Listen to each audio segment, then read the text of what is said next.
Welcome back sa aking YouTube channel. Para sa mga first time lang po ano manood, please click mo na yan, Jervis TV Manila. Anyway guys, wala nang ba ito, libre lang, tulong mo na lang sa kapwa. Alright, thank you very much po. So topic natin po today's reflection. Ito yung mga the great men faithful in Bible. So yung una, diniscuss natin si Gideon na 300 lang sila. Tinalo yung 135,000. So sumunod si Job na nakipaglaban, di ba? Na namatay ng anak, nangarere, nawala lahat, nagkasakit, pero nalagpasan niya dahil sa kapangyarihan ng tulong at pananampalataya niya sa ating Panginoong Diyos. So, ito na susunod itong si Joshua. So, si Joshua, kung hindi siya kilala, siya yung kapatid ni Moises na kapalit niya. Itong si Joshua. So, nung malapit na nila makita yung lupang pangako o yung bibigay ng Diyos na lupa sa kanila, bago siya mamatay, meron siyang huling mga speech o mga habilin sa mga Israelita na kasama niyang naglakbay mula Egypto, kasama sila Moises. Kasi si Moises noon guys, wala na, siya na yung nag-lead. Pagkatapos ni Moses, siya na yung nag-lead. So, eto, mamamatay na rin si Joshua, kaya nga nagbilin siya. So, sabi niya sa Joshua 24 verse 15, ngunit kung ayaw niyong maglingkod sa Panginoon, mamili kayo ngayon, araw na ito, kung sino ang paglilingkuran niyo. Pero para sa akin at sa pamilya ko, maglilingkod kami sa Panginoon. So, china-challenge niya kasi dito yung mga Israelita dahil nga mamamatay na siya. So, sinabi niya sa kanila na mula sa paglalakbay nila sa Egypto, napakarami nilang milagrong na experience mula sa kanilang paglalakbay. Di ba? Nandiyan na yung hinati ni Moises. Yung dagat, nakatawid sila doon. Nung wala silang pagkain, binigyan ng pagkain ng ating Panginoong Diyos na mana, di ba? Yun. Tapos yung marami silang napagtagumpay ng mga kalaban nila, na nag-victory sila. Kumbaga panalo sila sa lahat ng kanilang laban. Nandiyan na rin yung mga natuklaw na ahas, di ba? Nagpagawa ng ahas na ginto itong si Moises. So nung umulan ng ahas at lahat natuklaw namatay. Pero kung sinititingin doon, hindi matay. So marami pa dyan. Marami pang mga milagro nangyari na nakita mismo na experience o nasaksiyan ng mga Israelita. Kaya binibili niya ngayon sa mga kababayan niyang Israelita na kung kanino sila maglilingkod. So, alam niyo po na ang buhay kasi natin dito sa mundo, bago nilikha ng ating Diyos, itong si Eva Tadan, binigay na ang lahat sa atin. Di ba?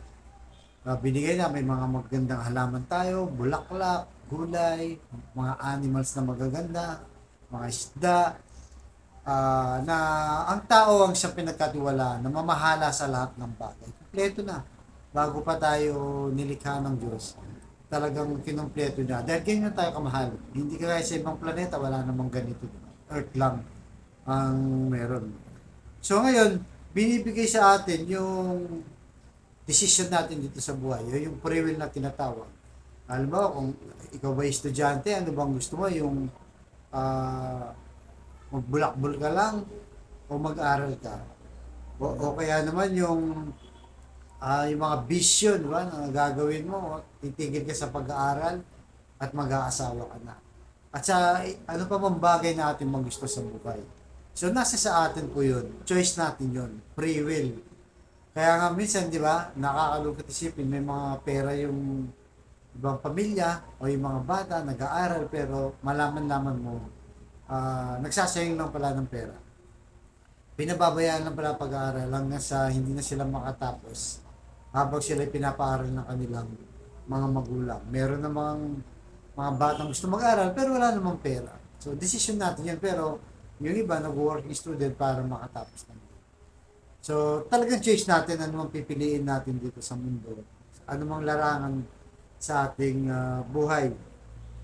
So, yun lang ang maganda sa free will. Pero, may choice tayo dito sa mundo. Pero pagdating ng araw, wala na tayong choice pagdating ng hatol ng Diyos. Lahat ng ginawa natin dito, masama man yan, mabuti, wala na tayong choice. Ang Diyos ang hahatol na patas, tapat, at kung ano man ang ating ginawa dito sa mundo, ayun ang ating isusulit, pagbabayaran.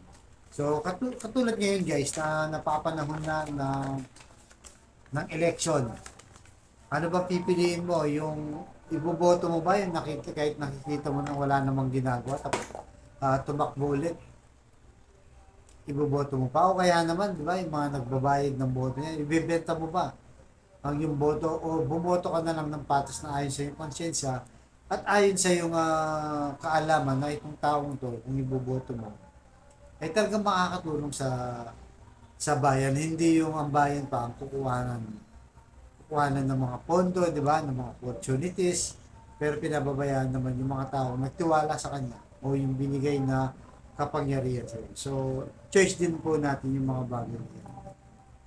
So, yun, at yung mga iba naman, yung posisyon, yung, ano bang wino-worship natin dito sa mundo? Kasi, di ba, ito yung pagsamba sa lahat ng bagay. Bawa, ikaw, mahilig ka sa kapangyarihan, di ba? Dito sa Pilipinas, matindi yan. Yung dynasty, yung tatay, kapitan, o yung asawa, kapitan, tapos konsehal yung babae, tapos yung anak, SK. Di ba? Mga ganun eh. Ganun din sa mga mataas na posisyon. Nakita niyo naman sa mga senador natin, may mga magkakapatid dyan.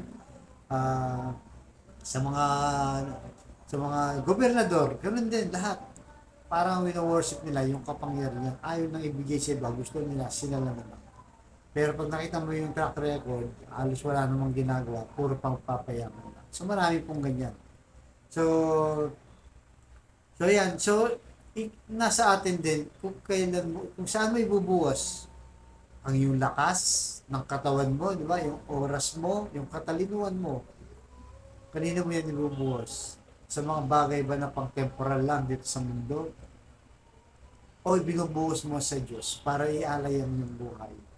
Para pagdating ng araw ay makakamtan natin, makakamtan ang buhay na walang hanggan. So, yun po ang choice natin. Kaya, ang piliin natin yung maglingkod sa Diyos na itong sinasabi nga ni Joshua, kayo kung anong gusto nyong sambahin. Pero kami, ang pamilya namin, ay ang Panginoon. Yan ang inaabilin sa kanila bago pa mamatay si Joshua. So, tayo pimanalangin na sana ay ito ang gawin natin, mapagdesisyon na yung maglingkod sa Diyos, tumulong sa kapwa, di ba? Mahalin ang pamilya, sikaping, talagang mabuti ang magagawa natin sa mundo. So tayo pumanalangin. Panginoon, maraming salamat po sa mga biyayang ito. Lalong nga po sa araw-araw na pinagkaloob niyo sa amin. Patawarin niyo po ang aming mga kasalanan.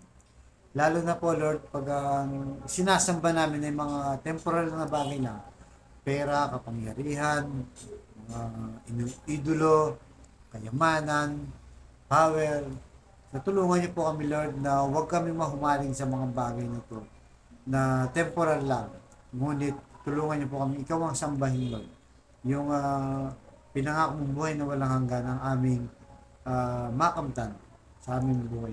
So sa kapatid natin na nanonood sa aking vlog, lalong-lalo na kayo matindi kang karamdaman sa financial at sa relasyon. Sabayan mo ko sa aking simpleng dasal. Pero kung maniwala ka, magtiwala ka, panghawakan mo sa salita ng Diyos. Tak yun ay yung makakamtan. Ano man ang yung hinihiling sa ating Panginoong Jesus.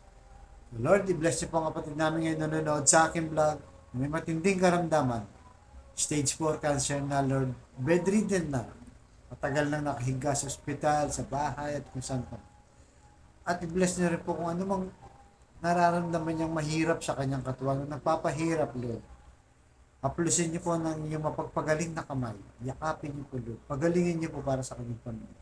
Meron din sa pamilyang nagkawatak-watak, nagkasira-sira dahil sa hindi pagkakaunawa. Ibalik niyo po ang dati magandang samahan. Pagbigis-bigisin niyo po ang muli kanilang pamilya. At sa financial loan na kailangan namin na, lalong-lalo po mga kapatid namin, walang-wala, Lord. Ultimo, pambili ng ulam, ng bigas, pamasahe, Lord. Pambili ng mga gamot, para sa mga sakit sa kanilang pamilya, pambayad ng bahay, at tubig, at kung ano pa man, Lord. Bless niyo po ang hanap buhay namin lahat para may provide namin ng pangailangan namin. So, lahat na ito hiniling namin sa matamis na pangalan natin, Panginoon Jesus. Amen. To God all be the glory. Sa ngalan ng Ama, ng Anak. Thank you very much po.